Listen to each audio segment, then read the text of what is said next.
ये कहानी मुझे एक ऐसे शख्स ने बताई जिसका कहना था कि उसने मौत को इतने पास से महसूस किया है कि अब उसे डर के साथ जीने की आदत हो गई है। उसका कहना था कि मैं लखनऊ गया था, एक छोटी सी ड्यूटी पर। शाम को छुट्टी हो चुकी थी और रहने के लिए मेरे पास कोई जगह भी नहीं थी। तो किसी ने मुझे कहा कि एक पुराना गेस्ट हाउस है जंगल के पास, सरकारी है पर एकदम सुनसान।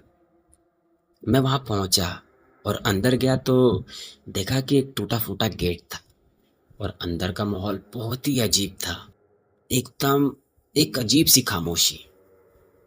एक बूढ़ा आदमी मिला जो उस गेस्ट हाउस की देख रेख करता था, जिसके चेहरे पर एकदम डर था। लेकिन उन्होंने मुझे यही कहा कि बेटा, कमरा नंबर 9 मत लेना, वो कमरा लोगों को पागल कर देता है।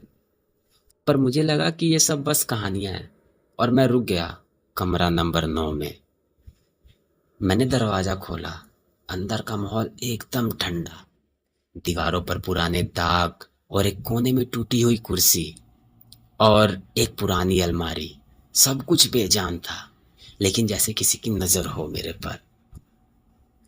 मैं लेट गया, आंखें बंद की और फिर करीब रात के 1 बजे मुझे ऐसा लगा कि कमरे में कोई और भी है, जो हल्की हल्की सांस ले रहा हो, लेकिन मेरे बिल्कुल पास।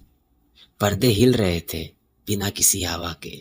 पलंग के नीचे से नाखूनों की स्क्रैच करने की आवाज आ रही थी और फिर अलमारी के अंदर से किसी के फुसफुसाने की आवाज, जैसे कोई रो रहा हो या कुछ बोल रहा हो, पर मुझे कुछ समझ में नहीं आ रहा था। मैं डरता डरता अलमारी के पास गया, ताले पर हाथ रखा पर बिना कुछ किए ही ताला खुद ब खुद क्लिक कर कर खुल गया। अंदर कुछ नहीं था, सिर्फ एक डायरी जो काफी पुरानी थी। उस पर लिखा था कि गीता शर्मा, प्लेटफॉर्म नंबर 3, 13 जून 1947। जैसे ही मैंने पढ़ना शुरू किया मुझे अपने पीछे किसी के होने का एहसास हुआ। मैं पलटा और देखा कि एक औरत जिसका चेहरा आधा जला हुआ था, आंखों से खून जैसी लाली और उसकी मुस्कुराहट, बाप रे, जान निकल जाए किसी आम आदमी की। मैं चिल्लाया और बेहोश हो गया, और जब आंख खुली तो मैं किसी और कमरे में था। नर्स बोली कि वह कमरा तो 10 साल से बंद है साहब, वहां कोई नहीं रुकता। पर मुझे याद था अच्छे से कि मैंने उस कमरे में एक चुड़ैल को देखा था। उस दिन के बाद उसने मेरा पीछा कभी नहीं छोड़ा। मैं जहां गया उसका साया मेरे साथ साथ आया, अंधेरों में, कोनों में, शीशे में, हर जगह मुझे वो दिखती थी।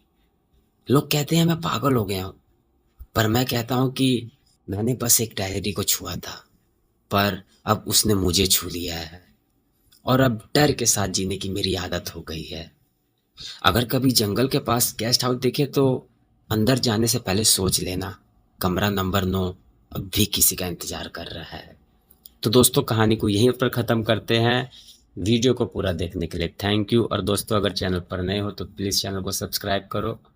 और हाँ, थोड़ी बहुत गलती के लिए दोस्तों सॉरी। अब मिलते हैं अगली वीडियो में।